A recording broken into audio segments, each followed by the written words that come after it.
हरे कृष्ण। आज के আমরা শ্রীপাদ পঙ্কজাগিরি প্রভু অর্থাৎ যিনি ইসকনের প্রধান পূজারী বলা যায়, অর্থাৎ জনিবাস প্রভু এবং পঙ্কজাগিরি প্রভু দুই ভাই, তারা দুইজন কিভাবে তারা আসলো এবং তাদের রোমাঞ্চকর কাহিনী, অর্থাৎ তারা আমাদের সাধারণ বাঙালি না, তারা বিদেশি হয়ে কিভাবে মহাপ্রভুর টানে তারা মায়াপুরে আসেন, এখানে অবস্থান করেন, একইভাবে শেষ পর্যন্ত পঙ্কজাগিরি প্রভু ভগবানের সেবা করে তিনি অন্তর্ধান হয়ে যান। পঙ্কজাগিরি প্রভুর তার যে বিশেষ কাহিনী আমরা কিছু যা সংক্ষিপ্তভাবে তুলে ধরার চেষ্টা করব। আমরা জানি যে তিনি কীরকম ছিলেন, তিনি নৃসিংহদেবের পূজারী ছিলেন। আমরা সবাই জানি নৃসিংহদেবের পূজা কিংবা মায়াপুরের রাধামাধবের পূজা শ্রীপাদ জনিবাস প্রভু করতেন, আর নরসিংহদেবের পূজা নরসিংহদেব যা কিছু সব কিছু পঙ্কজাগিরি প্রভু করতেন। আমরা যখন এই শ্রীপাদ জনিবাস প্রভু এবং পঙ্কজাগিরি প্রভুর সহিত আমাদের সংকীর্তন ভক্তরা আমরা যখন ট্যুরে যেতাম, প্রভুদের অনেক তাদের সহিত আমাদের মত বিনিময় হয়, তাদের ভাব ভঙ্গিমা, তার যে ব্যবহার আমরা স্বচক্ষে আমরা দেখেছি তিনি কীরম ছিলেন। তো তারা 1972 সালে তারা একবার বেড়াইতে আসেন, অর্থাৎ জনিবাস প্রভু পঙ্কজাগিরি প্রভু দুই ভাই, যমজ ভাই, তারা প্ল্যান করলেন আচ্ছা আমরা বেড়াইতে যাব। কোথায় বেড়াইতে যাব? কে বলছে না আমার বাইরের দেশে যাব, আর একজন বলছে না আমার ভারতে যাব। তো ভারতে যে যাব, তো পর্যায়ক্রমে তারা ভারতে আসার সিদ্ধান্ত নেন। এখানে কেননা ভারত হচ্ছে একটি ধার্মিক দেশ বলা যাচ্ছে, এখানে যত মুনি ঋষি বিভিন্ন ভগবানের অবতার সবাই এখানে আবির্ভূত হয়েছেন। তো যখন তারা এখানে আসলেন, বিভিন্ন জায়গায় অনেক জায়গায় তারা ঘুরছেন, সদ্গুরুদেবের সান্নিধ্য লাভের জন্য অনেক যুগী বিভিন্ন ধেনী বিভিন্ন জনের কাছে গিয়েছেন। এর যোগী বাবার কাছে গিয়েছিলেন। যোগী বাবা তাকে বলছেন যে আমি তোমাকে দিব্যজ্যোতি দেখাচ্ছি কীরকম। হ্যাঁ, তো পঙ্কজাগিরি প্রভুকে তিনি দিব্যজ্যোতি দেখাচ্ছিলেন, চোখ অর্থাৎ পঙ্কজাগিরি প্রভুর চোখ ধরে রেখেছে, দেখো তোমাকে আমি আরেকটা দিব্যজ্যোতি দেখাচ্ছি।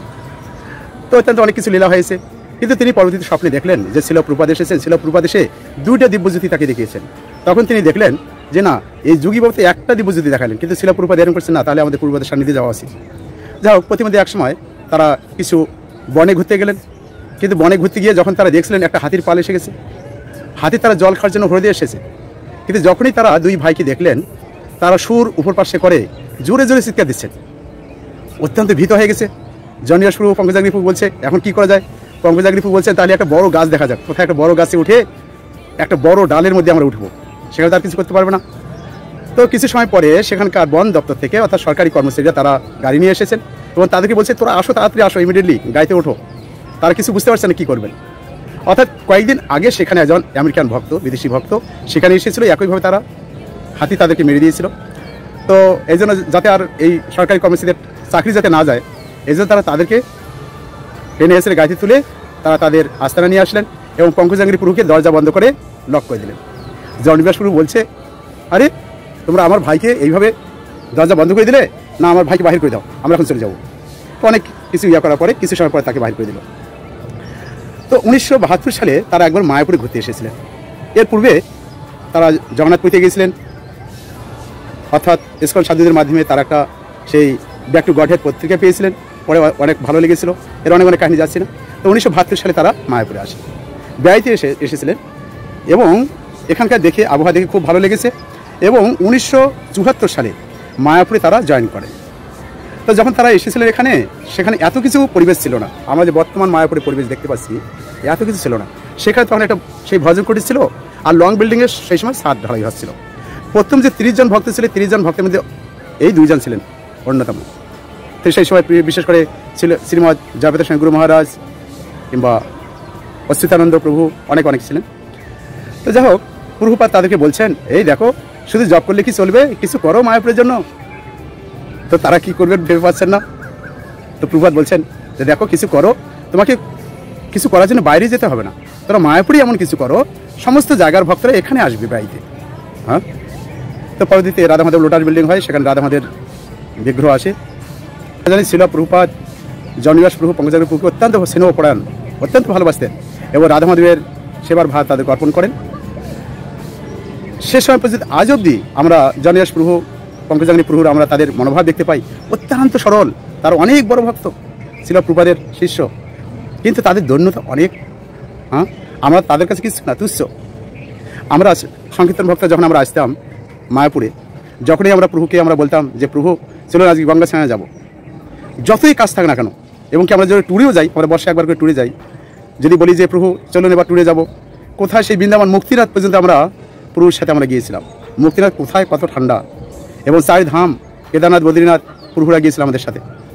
তো প্রভুরা অত্যন্ত, এবং ব্রজভূমি বৃন্দাবন পরিক্রমা আমরা করতাম একসাথেই, প্রভু আমাদের কাছেই থাকবেন, অন্য কোথাও থাকবেন না, আমাদের সাথেই সেই মেজিতে, অর্থাৎ সেই আমরা তো জানি ব্রজভূমি বৃন্দাবন পরিক্রমার সময় সেই ধানের খেতে বিভিন্ন রকম জমিতে সেখানে আমাদের থাকা হয়, প্রভু ওর মধ্যেই থাকতেন। এবং কি একটা ছোটো বাচ্চা এসে একদিন বলছেন যে প্রভু আমি এই ছোটো পুতুলটা আপনাকে আমি দিলাম, হ্যাঁ এটি তোমার কাছে রাখো, আমি যখন আসবো তখন এটি দিয়ে খেলবো। প্রভু কী করলেন, ওই পুতুলটা নিয়ে তার টেবিলের উপর রাখলেন যে ঠিক আছে, অসুবিধা নেই। এবং কি আমরা দেখতে পাই তারা পাখিদের পর্যন্ত কত ভালোবাসত। হ্যাঁ, জননিবাস প্রভু, শ্রীপাদ জননিবাস প্রভু তিনি তার প্রসাদ পেয়ে উচ্ছিষ্ট কিছু পাখিদেরকে দিতেন, কিন্তু পঙ্কজাগিরি প্রভু সহজে দিতেন না। তা তিনি একদিন ভাবলেন যে ঠিক আছে তাহলে আমিও আজকে দেবো। তা তিনি প্রসাদ পাওয়ার পরে কিছু উচ্ছিষ্ট হাতের মধ্যে ধরেছেন, আর পাখিরা এসে সেখান থেকে প্রসাদ নিয়ে যাচ্ছে। তো এখান থেকে আমরা দেখতে পাই যে তাদের মনোভাব কীরকম ছিল। একবার রাধানাথ স্বামী মহারাজ তিনি শ্রীপাদ পঙ্কজাগিরি প্রভুকে বলছেন যে আপনার কিছু চরণধূলি আমাকে প্রদান করুন। তা জননিবাস প্রভু, পঙ্কজাগিরি প্রভু আমরা জানি তাদেরকে দেখতে একই রকম, চেনা যায় না। আমরা একবার আহমেদাবাদে, অর্থাৎ সেখানে আমরা তাদের ব্যাস পূজা পালন করছিলাম, জন্মদিন পালন করছিলাম। কে জননিবাস প্রভু, কে পঙ্কজাগিরি প্রভু চিনতে পারছে না ভক্তরা, হ্যাঁ সে বলে দিচ্ছে।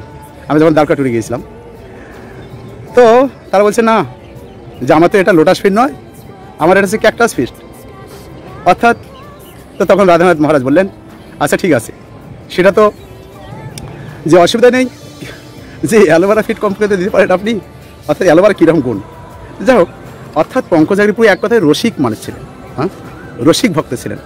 আমরা যখন কখনো কোনো সময় কীর্তন করতাম, প্রভু যখন আসতেন হেভি নৃত্য কীর্তন হতো, হ্যাঁ, আর আমরা প্রভু গোল হয়ে নৃত্য করতেন। আর প্রভু তিনি এত বড় ভক্ত হওয়া সত্ত্বেও সব ভক্তদের চরণধূলি নেওয়ার জন্য তিনি মাঝে মাঝে হাত নেড়ে দিতেন, আর ভক্তরা প্রভুকে নিয়ে একদম তার চরণধূলি ধরার চেষ্টা করতো, প্রভুকে কাঁধে নিয়ে তারা অনেক আনন্দ করতেন। অন্তিম সময় শেষের দিকে যখন পঙ্কজাগিরি প্রভুকে মেডিকেলে রাখা হয়েছে, অর্থাৎ তার বুকে কব হয়েছে কিনা ডাক্তার চেক আপ করবে, এক্স রে করছে, তো ভালো করে দেখছে ডাক্তারকে বলছেন পঙ্কজাগিরি প্রভু আচ্ছা সেখানে কি আমার বুকের মধ্যে তো অনেক কিছু এক্স রে অনেক কিছু ধরা পড়ছে, সেখানে দেখো তো ওখানে কোনো ভক্তির বিষয়ে কোনো বর্ণনা আছে কিনা, ভক্তি কোনো কিছু দেখা যাচ্ছে কি। এক সময় যখন তিনি অর্থাৎ শেষের দিকে দেহ রাখবেন, মায়াপুরে নিয়ে আসবেন, ডাক্তার ভয় পাচ্ছে যে প্রতিমধ্যে কোনো কিছু যাতে হয় না যায়, তো কী করা যায়।